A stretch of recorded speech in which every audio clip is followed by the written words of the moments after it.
I'm a manager at a self-storage facility, and one of my tenants, or a person who rents a unit with us, Bob Bastunguri. Bob came in, and Bob comes in, and he likes to talk, and he would talk and about um, things that he's come across. He was in the entertainment or film industry in some shape or capacity, and one day he was talking about this lady who she helped. Um, she helped a lady from Louisiana. She directed them to where this body was. And I was like, what? And he's like, yeah, she directed him to where this body was, because she's a medium. And I was like, oh. So he told the story, and it was very kind of intriguing. And uh, he had asked me about my eyes. I had a really bad puffiness around my eyes. And I had been to two dermatologists, and actually four doctors. And, about $3,000 later, nobody was any wiser. They wanted me to keep doing tests about things, and they all kept saying, "Oh, you have an allergy." And I said, "That's great. An allergy to what?" And they didn't know, and they just said, "We'll just keep doing tests." So when Bob told me about Carolyn, um, and he said she's a medical medium, and I was like, "Oh, okay." So I went on the site and I uh, you know, signed up, and then she talked to me. I was trying to figure out what was going on. Now, I hadn't changed my diet in terms of the allergy to my eyes in a while. I had done, what do you call it? Um, Plant-based stuff. I tried plant-based stuff for about a year and a half, and um, something told me at that time, I should get off of plant-based stuff because something it was okay. I liked the taste of it, but when I found out it was really processed, like extremely processed, I was like, that's not good. I'd rather just eat beef. So anyway, Carolyn came to me, and as crazy as it sounds, the biggest thing that I got from her talking to me for the first time is that she knew about my diet. Like she didn't. She said, the people talking to her were mentioning stuff about my diet, and she was like, "They want you to eat more asparagus and okra," and I was like, "Yeah, that's not going to happen." And she said, "Yeah, they're telling me now that you're not going to eat vegetables," which is that's not something a lot of people know. I have an ex girlfriend who knows that, but most people don't know that because I don't just go, "Oh yeah, I don't eat vegetables." I Right. just don't partake. So her knowing about that particular part of my diet was um, pretty extreme. And then she also mentioned some drugs that I was taking. I had had surgery, and I didn't tell her this information. Basically, she had my name, my email, my phone number. I Mm. didn't tell her anything. In fact, the one time I started to say something, she goes, "This is the way it works. Don't tell me anything about what's going on with you. Mm. Let me go through the people, and they will tell me the things." And I said, "Oh, okay, Mhm. cool." And so that was the thing. The diet was the big thing, but she knew about the people told her about certain drugs that I was taking because I had just had sinus surgery, not sinus nasal surgery.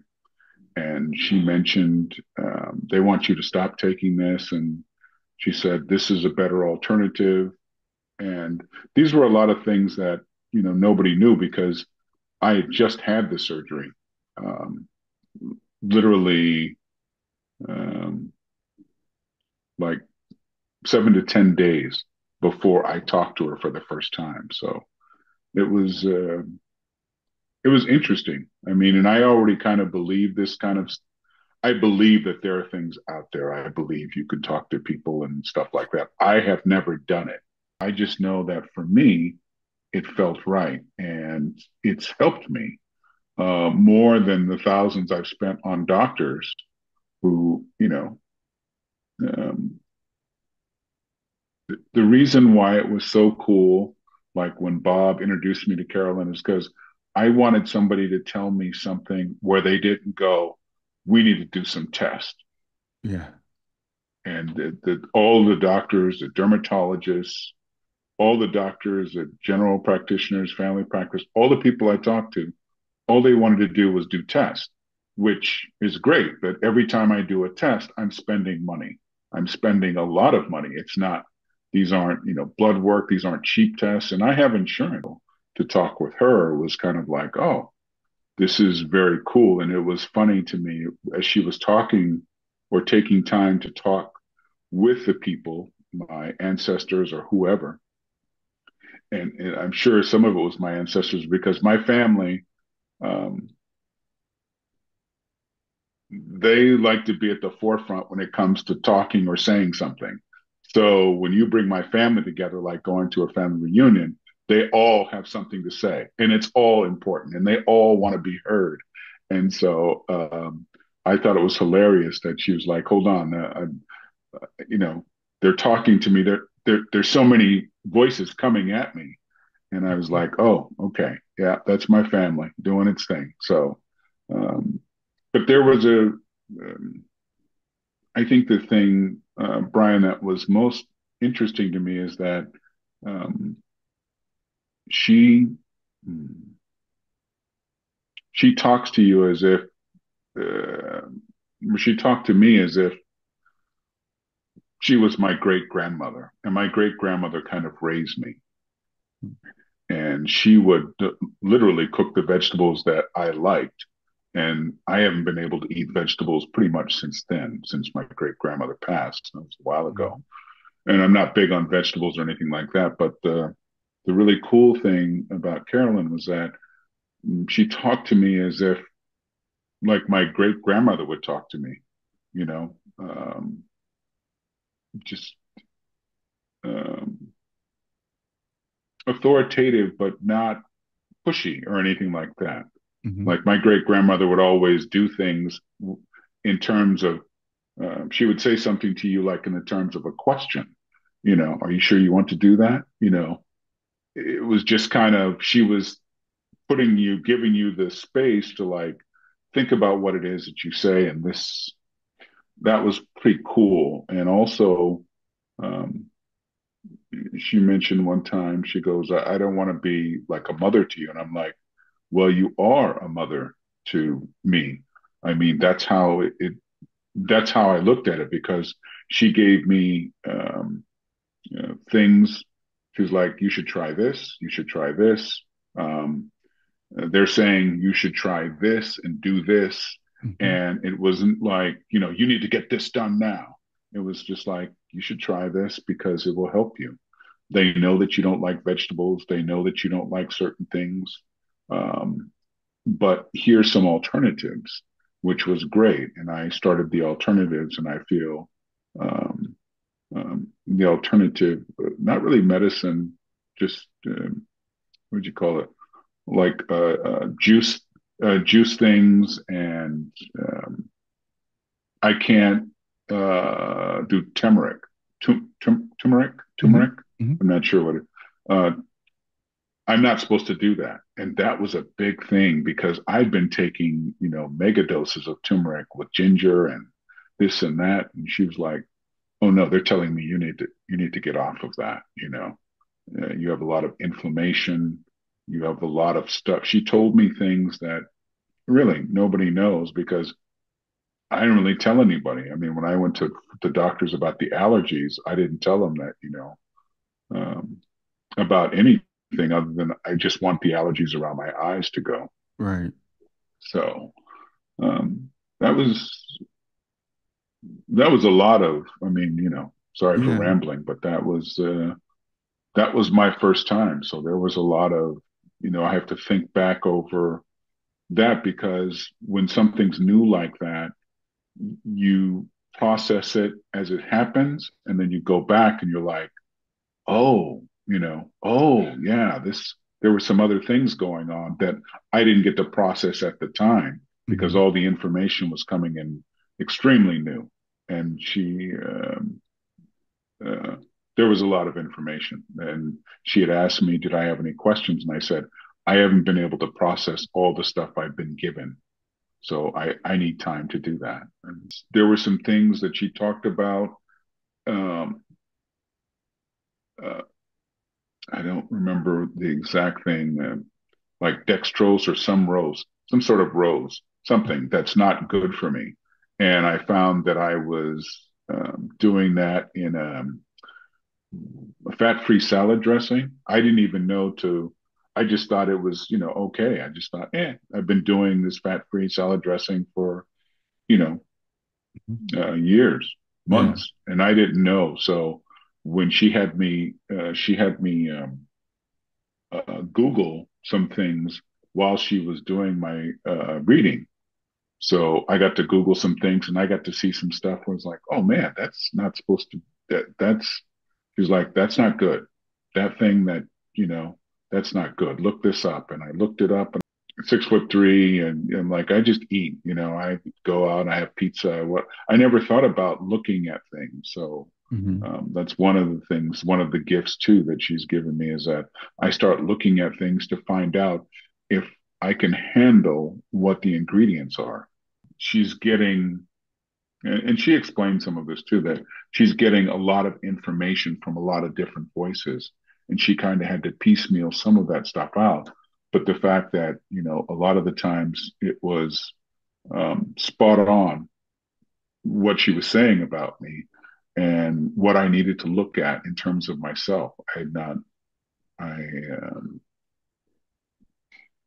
it was a real, truly, the motherly feeling I got from it was great. And, Yeah. you know, So and you trust. I you mean, felt like your ancestors were right there with you. I felt that some of them were there. And Okay. then, I don't know how it works. I mean, I just know that, I haven't given up.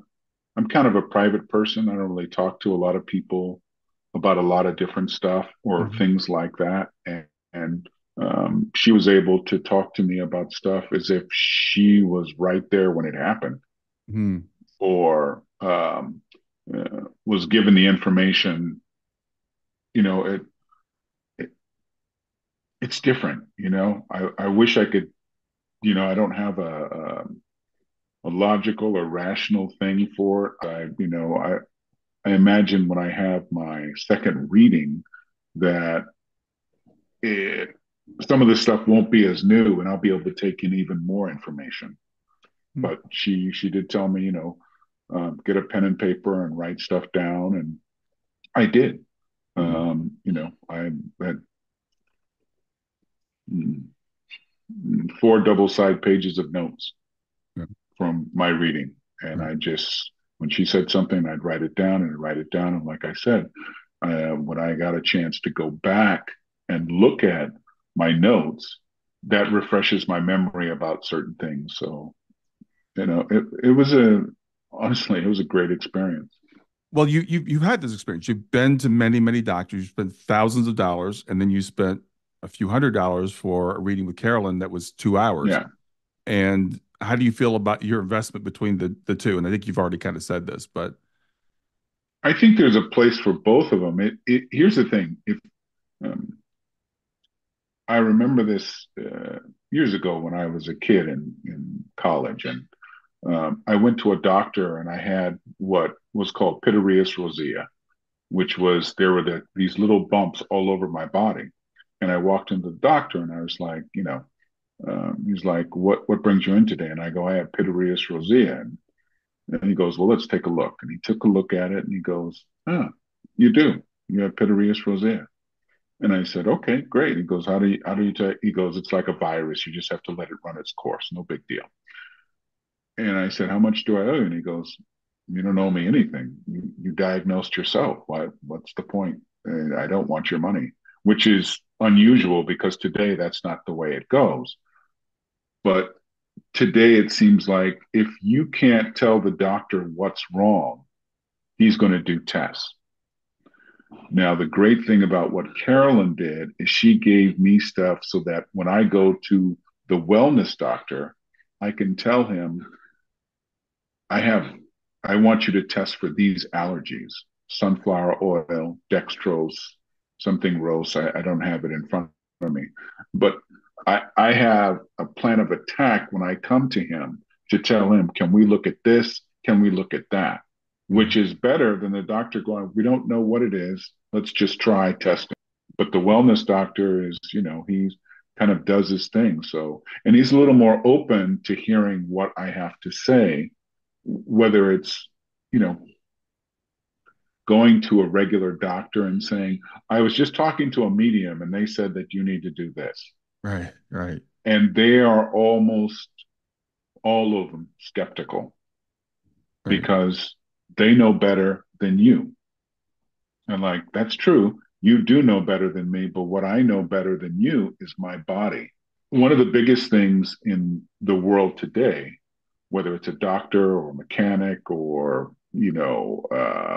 anyone, is trust. And I can say that I trust her, which is great because it's not an easy thing to get these days, Yeah. to say that you trust somebody. And, I've been with the same car mechanic for 11 years. Hmm. And it's because I trust his work. When he works on something, I never have to worry about it again. And that's a trust. And Hmm. for her, um, my first meeting, there were a lot of things that allowed me my trust to grow with her. So I trust her, and that's a rare thing these days.